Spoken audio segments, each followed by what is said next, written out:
In today's ACC TV video training, we're going to learn the number one thing that your email sales funnel is missing. So if you are struggling with no one opening your emails, no one taking action, no one clicking on, and worst of all, no one purchasing via email or any other way, you want to stay tuned for today's video. We're going to walk through 3 specific actions that you can take to improve your email marketing campaigns so that you get more traction, more sales, and more connection to your customers before and after they become customers. So stay tuned. If you're new to the channel, I'd love for you to subscribe and give me a thumbs up below.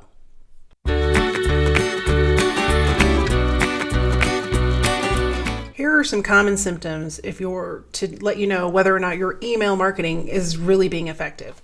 1, no one is clicking on your emails or opening them. Number 2 would be you don't know if people are clicking on or opening your emails because you haven't looked. That's another episode, but definitely something you want to check into. You're definitely not seeing any sales from your email marketing, and you're spending a lot of time and energy creating email or putting email out there, or perhaps you're not putting any time and energy into it and know you need to in order to increase your conversions. You may have too many calls to action, and if you aren't familiar with what a call to action is, we're going to talk about that in just a minute. Or you may be getting too salesy before you've developed the relationship. The reality is people don't buy from people that they don't know, like, and trust. And it takes time to build that relationship, especially when it's not face-to-face. It takes time to build that relationship regardless if it's face-to-face or not. But it takes a little bit more effort and a little bit more consistency to do it when you are not in front of that person. It's much harder to say no to somebody face-to-face than it is to say no in an email or on a phone call, etc., etc. So I'm going to give you 3 tips today to help you beef up your sales funnel, specifically in the area of email marketing, so that you get people more interested and moving through your funnel quicker so that you can get better results. So let's dive into the first one. What I find with most clients that I work with prior to working with them is that they have maybe set up an email sales funnel for a free download or for a product, or one or the other of those, but usually not both. But what they're not doing is laying breadcrumbs for their future customers or leads to follow to get them to take the actions they want them to take. So we just assume, because we are really familiar with our area of expertise, that everyone else is too. And so many times we have to back up to the starting point. And that doesn't mean that your leads or your future customers are not smart. They are definitely smart. But they are coming at your product and service with a different perspective and from a different angle. And so we have to take that into consideration when we're creating an email sales funnel. And so what you may run into, and I have a couple of examples here that I pulled together. What you may run into is that you've got somebody that just drops into your email sales funnel and you start talking to them about all of the benefits of your product and service. They don't even know if they need your product or service yet. And so I want us to back up and remember that we have to lay the groundwork. And I love the visual of breadcrumbs, because it really means, okay, you give them this little piece first, and then you give them this little piece, and then you give them this little piece. And then by the time they get here, they're ready for the whole piece of bread. And so if we can remember to do that with any of our email marketing, any of our marketing really, but specifically our email marketing, we're going to have a higher conversion, because each of those little breadcrumbs that our customers consume are leading them down a path of developing a relationship with you. So when I was researching this episode, sometimes things come across my path, and this happened to be one of the things that came across my view site when I was putting the notes for this episode together. And it was a lady who offered courses for floral design. And her marketing was okay, but she could have been much more effective if she had brought people in kind of from the very beginning.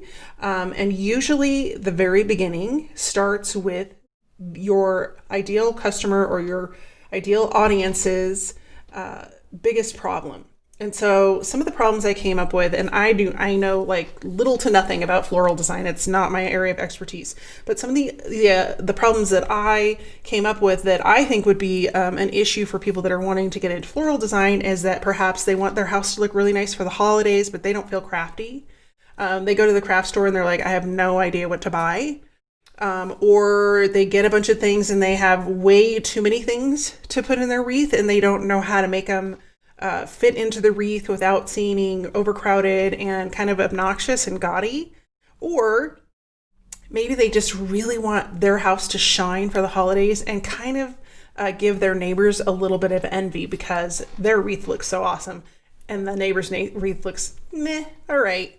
So those are some of the things that as a floral designer, online course creator, I could tap into. I could tap into all of those different problems and just give them one solution that solves all of them or solve one specific piece of that. And so maybe you have an online course that covers, the A to Z of creating your first wreath or your A to Z of floral design and how to work with different flowers. Like this could go in a million different directions, but you want to give them the opportunity to get to know you. And so by addressing each of those questions, because whether they've asked them or not, it's probably going through their mind, I don't really know what to buy. I don't want to invest a lot of money because I don't know if I'm going to like this.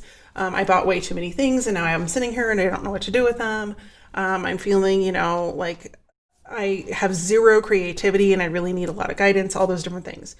So what she could offer is, maybe she has a free download that is create your envy-worthy holiday wreath in 2 hours or less.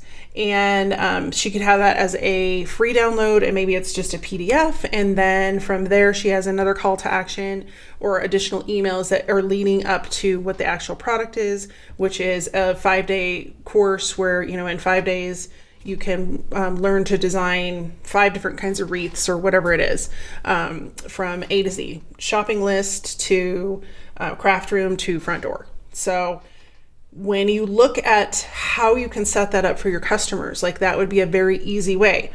If you're tired of being, the lame neighbor who doesn't have a pretty wreath up for the holidays and you really want to shine this year, here's your free checklist. Come get your free checklist of the things you can get to start your first wreath. And then, leading them down the path, like, yeah, we know what it's like to have the ugly wreath contest. And you can post like pictures of ugly wreaths in your email and talk about like the things that were wrong with them. And then you can talk about people that succeeded with your wreath building course. And then finally, ultimately, you lead them into purchasing the wreath building course. And so that's what I mean by laying out breadcrumbs. How can you do that with your business idea, with your course idea? So let's hop into tip number 2. That is to have a single call to action. So I told you I was going to mention a call to action. That is basically what it says. You are calling your subscriber, your future customer, your customer, whatever it looks like, to take an action. But when you give them multiple actions to take, you are now giving them a CrossFit workout and not an option to go and work further with you. So that was my attempt at humor. Creating a single call to action and keeping it consistent through your email is critical for success. Because if you give your audience multiple options to choose from, they just won't choose any. And then your email cycle stops, they delete your email, and they don't look at further emails as they come in. Whereas if you give them a single option, they know, oh, this is exactly what I'm supposed to do. I heard recently that it takes the human brain 8 times hearing or seeing something before it actually sinks in. And so if you are creating a call to action in your emails and you're making them all different, it doesn't help train the brain of your ideal client or your future customer about what you want them to do. If you give them a single, subscribe now, download my new video, whatever it is in that arena, they will be more likely to take action and move forward through your sales funnel, leading you to higher conversions and bigger success. If you have more than one option, people just won't choose any. And that is one of the biggest downfalls that I see for both clients and other people that are struggling with their email, is that they have too many actions for their customers to take. So the second example that I came up with for you, as this is coming up, this is actually going to go live right after Thanksgiving. But this could be for any holiday meal. You may need to find a special holiday meal that is a smaller portion, because a lot of holiday celebrations are having to be shrunk down because of COVID. We can't get together with family, or maybe, you only have part of your family coming, or whatever that looks like. And so your holiday meals may look very different, and you may be used to, creating these larger family gatherings, and you've got all the different cookies that you make, and maybe a nice prime rib roast, or you have a turkey, or whatever it is you do. But you need some ideas, like, how can we shrink this meal down and still have a really delightful dinner and some sort of nice celebration? And so those are some of the struggles that your potential customer would be struggling with if you are in both either the food category, the recipe category, or even like grocery stores. So just something in that general arena is who we're talking about. I always like to use food examples because people can relate to food. Everybody eats. So food examples make it really easy for people to grasp ideas and understand kind of where we're going with this. So some of the other struggles is that they may not be able to find all the food supplies that they're used to getting. Like, people have already started doing the whole hoarding of toilet paper and all that stuff. And so if it comes down to, you may not have access to all of the ingredients that you're used to having access to at this time of year. Some of that is, due to hoarding. Some of it may be because it's harder to get supplies shipped in if areas are locked down, all those different things. Like, we don't need to speculate on why it would be harder to get things, but it could just be harder to get ingredients. Or they don't know how to cook. Like, they're used to going to their moms or grandmas or whoever, and they do all the cooking, and now they're at home because they can't go there because they can't travel or whatever. They don't want to expose family, whatever it might be. And so they need some ideas. So they're looking to you, superfood person, to give them some ideas. So here are some options about how you could bring them into the fold for your email marketing, but also your marketing in general. So I'm going to give you a poor example or a not optimum example, and then I'm going to give you a better example. So the first one I came up with was like, here's 12 recipes to try this Thanksgiving for cranberries, cheesecake, turkey, and blah, blah, blah. And make sure you grab our cheesecake pan and our donut maker and our favorite whisk. And so you could see how this would be really confusing to the reader, because it's like, I don't know which recipe. I don't know why they're talking about cooking equipment in here. I don't even know what I need yet. I just need somebody to help me. And all you've done is like throw up on me in my first email. And this is what I see most often. Like, I gave you guys some examples in a previous video when we were talking about headlines. I think it was video number 6. And, it's the same thing in your email content. Like, you don't want to throw up on people or confuse them, because they're not going to take the time or the energy to try to figure out what you're trying to tell them.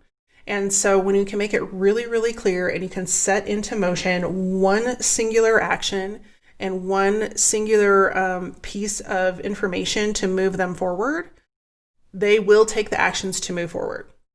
So what's a better way that we could have written this content, this actual email piece? 5 easy steps to a small Thanksgiving, plus we're going to include your online grocery list.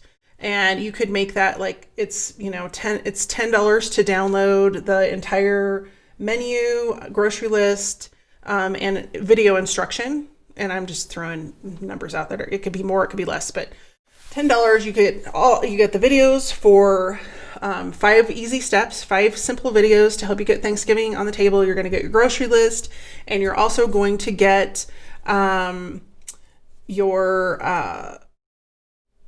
actual menu. You're going to get the recipes to print out. So you'll have the recipes, you'll have videos to show you how to do it, and you're going to have your grocery list. That's pretty awesome. Like, that's like an all-in-one solution. And all you have to do is click here and buy it, or click here and download it. You know, you may do it as a lead magnet. At that point, it's free. That's a lot of content for free. But it also gives you an option to, you know, maybe you've done some list nurturing prior to that, and this is the sale. This is like your Thanksgiving Day sale or your Christmas sale. And I'm recording this before Thanksgiving, so please just swap in holidays for Thanksgiving if you're seeing this, but post Thanksgiving. So it's time to dive into tip number 3, and that is to not come across as salesy. And when this happens is when you don't do the first 2 tips that I talked about in this video. You don't have a clear path for your customer to follow, or you don't have a clear call to action. Typically what happens is that you come across salesy when you have failed to take the time to build a relationship. The foundation of that relationship building is you understanding your customer, understanding their biggest problem and what the solution to that problem looks like in their minds. So I wanted to bring in an example of what not to do. I got this email, and as you can see, it came right to, went right into spam. And so we talked about those headlines in episode 6, and this is a perfect example of a headline not to use. So question regarding, that is immediately a ticker for spam. So make sure that you are not utilizing that. So this person obviously found me on LinkedIn, knows nothing about what I do because they're trying to sell me a juice franchise. And so this is a perfect example of creating email content for your audience the wrong way, because what they've done is all they're talking about is what they have and what they want to sell you, instead of the 2 previous examples that I gave you, which is coming from a place of, here's your problem. I understand your problem. I understand how badly it's affecting you, and here is a possible solution.